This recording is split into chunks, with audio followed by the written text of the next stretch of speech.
L'eau, l'or bleu.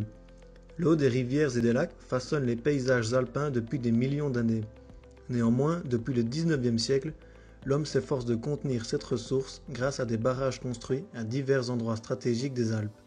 La production d'énergie hydroélectrique étant généralement la principale raison de leur construction. Les technologies ont bien évolué, et aujourd'hui c'est une nouvelle génération de barrages et de centrales hydroélectriques qui voit le jour. La centrale hydroélectrique Romanche-Gavet en est le parfait exemple, car en effet, entre 2012 et 2020, c'est le plus important chantier hydroélectrique d'Europe. Un investissement de 250 millions d'euros qui permettra à terme de produire 560 gigawattheures par an, soit la consommation de 230 000 foyers. C'est 30% de plus que les 6 centrales présentes sur la Romanche toutes ensemble. Ce chantier est avant tout une prouesse d'ingénierie qui s'étend sur 3 zones. Il y a d'abord le barrage prise d'eau de Livet qui a pour fonction de capter l'eau de la Romanche et de l'entonner vers la galerie d'Amnée à un débit moyen de 41 m3 par seconde. D'une hauteur de 4,8 mètres et équipé d'une passe à poissons, ce barrage est très loin des immenses voûtes bétonnées. Ensuite, l'eau dévale une galerie de 9,3 km pour atteindre la centrale souterraine de Gavet. Souterraine pour faciliter l'arrivée d'eau et éviter toute pollution visuelle. Il a néanmoins fallu creuser une caverne de la taille de la nef de Notre-Dame de Paris. La centrale est constituée de 2 turbines, d'alternateurs et de transformateurs capables de dégager une puissance de 92 MW. En parallèle avec l'augmentation de la production d'énergie hydroélectrique, ce projet a aussi une facette environnementale importante. Une fois mis en service, le système remplacera 6 centrales et 5 barrages qui seront détruits afin que la Romanche retrouve son lit originel. Seule la centrale de Verne sera conservée. Cet édifice à l'architecture atypique, souvenir de l'époque industrielle de la région, fut construit en 1918 et classé au titre des monuments historiques en 1994. Le cours de la rivière va changer et certaines berges vont être modifiées. La gestion de ces berges va être similaire à celle effectuée sur les berges proches du barrage de Livet.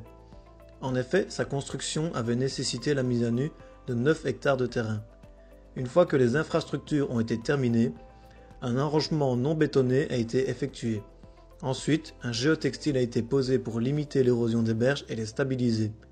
Enfin, tout en favorisant le génie végétal, certaines plantations d'espèces locales issues du milieu naturel ont été privilégiées. Le système racinaire de ces plantes va également aider au maintien des berges. EDF a donc décidé de renaturer en utilisant des essences locales pour reconstituer une densité arborée conséquente. Frêne, charme ou tremble.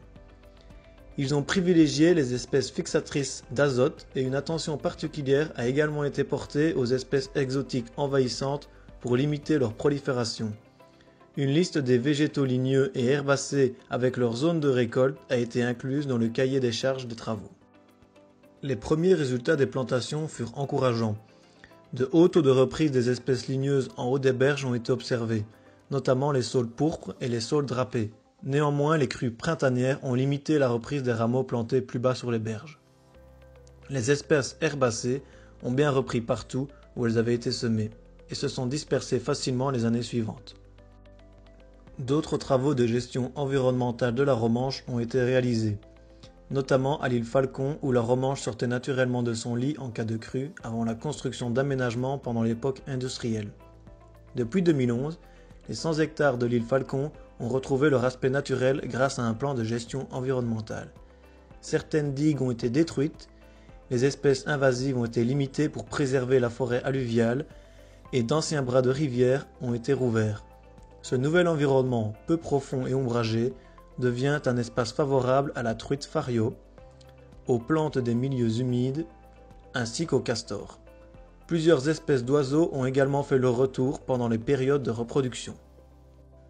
Le projet Romanche-Gavet est la preuve que l'homme a conscience de son impact sur l'environnement et qu'il est parfaitement possible d'associer le développement d'une économie saine qui respecte l'environnement.